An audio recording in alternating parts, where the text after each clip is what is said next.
রূপসা নদী এটি খুলনা জেলার একটি নদী।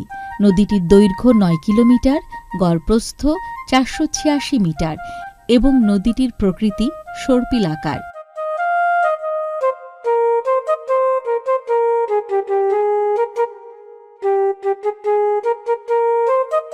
নদীটি পদ্মার একটি শাখা নদী।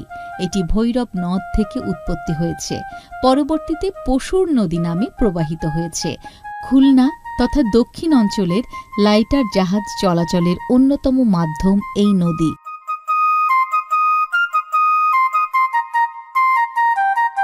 রূপসা নদীর নামকরণে রয়েছে মজার তথ্য। কথিত আছে নড়াইল জেলার ধন্দা গ্রামের রূপচাঁদ সাহা নামক জনৈক ব্যক্তি লবণ ব্যবসায়ী নৌকায় যাতায়াতের জন্য ভৈরব নদের সঙ্গে কাছিবাছা নদীর সংযোগ করার জন্য একটি খাল খনন করেছিলেন। পরবর্তীতে রূপচাঁদ সাহার নাম অনুসারে এই খালের নাম হয়েছিল রূপসা।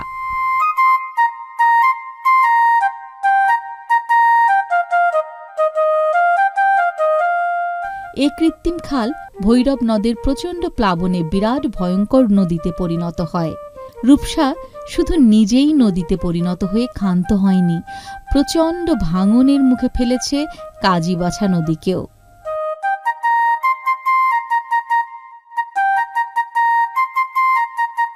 রূপসা পশুর নদী, সুন্দরবনের মধ্য দিয়ে প্রবাহিত বড় নদী। রূপসা ও ভৈরব নদের সঙ্গম স্থলে খুলনা শহর অবস্থিত।